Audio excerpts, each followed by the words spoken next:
नमस्कार, आप देख रहे हैं एमकेएस न्यूज इंडिया। आजाद अधिकार सेना के राष्ट्रीय अध्यक्ष पूर्व आईपीएस अमिताभ ठाकुर व आजाद अधिकार सेना के पदाधिकारी व नेताओं ने सीएमओ मुरादाबाद से मिलकर एक ज्ञापन सौंपा। मुरादाबाद में गुरुवार को सीएमओ कार्यालय पहुंचे आजाद अधिकार सेना के पदाधिकारी व कार्यकर्ता। उन्होंने महिला डॉक्टर के विरोध में एक ज्ञापन सीएमओ को दिया। ज्ञापन में आजाद अधिकार सेना पार्टी के राष्ट्रीय अध्यक्ष अमिताभ ठाकुर पूर्व आईपीएस द्वारा थाना मझौला क्षेत्र अंतर्गत डॉक्टर सलमा नासिर द्वारा अवैध हॉस्पिटल का संचालन किया जाने का आरोप लगाते हुए कहा, मोहम्मद मुजाहिद निवासी कटघर की पत्नी 7 अगस्त को भर्ती हुई थी, जिसमें डॉक्टर द्वारा नॉर्मल डिलीवरी करने का झांसा देकर पीड़ित की पत्नी का गलत ऑपरेशन कर दिया, जिससे डिलीवरी के दौरान बच्चे की मौत हो गई। ऐसे कई मामले हैं जिसमें डॉक्टर सलमा नासिर के द्वारा लोगों की जान के साथ खिलवाड़ किया है और स्वास्थ्य विभाग की नाक के नीचे अभी भी किया जा रहा है। बताते चले कि 3 बार हॉस्पिटल को सील किया गया, लेकिन तीनों बार डॉक्टर द्वारा सील तोड़कर बिना किसी खौफ के हॉस्पिटल का अभी भी संचालित किया जा रहा है। थाना मझौला द्वारा एफआईआर दर्ज होने के बावजूद अभी तक कोई एक्शन नहीं लिया गया और न ही अभी तक गिरफ्तारी हुई है।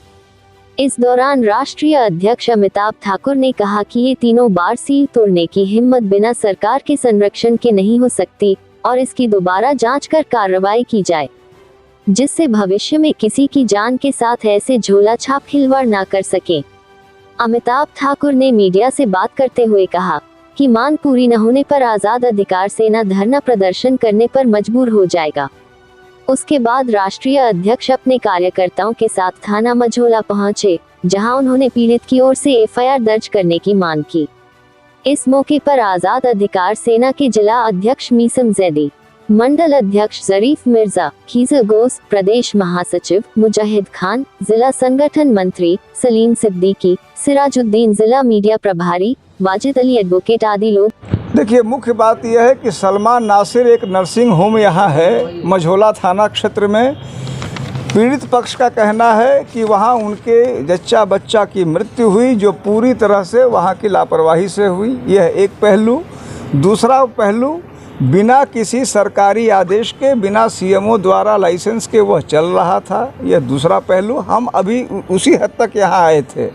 यहाँ आके ज्ञात हुआ कि 3 बार सीएमओ ने उसको सील किया।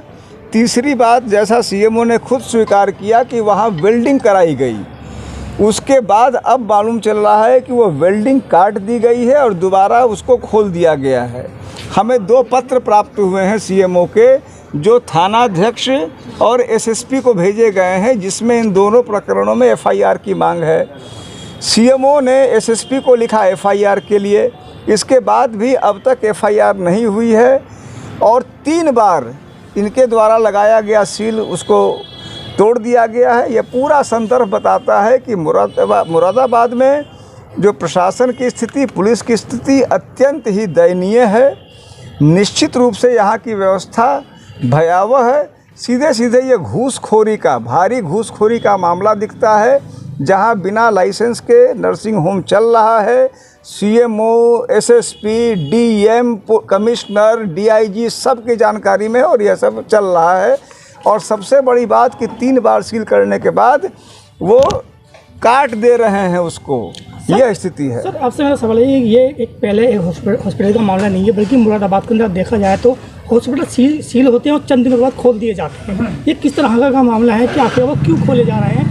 अभी तक कोई भी ऐसा हॉस्पिटल नहीं है जिसको सीज किया हो, उस पर सख्त कार्रवाई की हुई है, बाद में चंद दिनों में खोल दिए जाते हैं वो। देखिए, सीधी सी बात है कि मेरे पास ये घटना का संज्ञान था।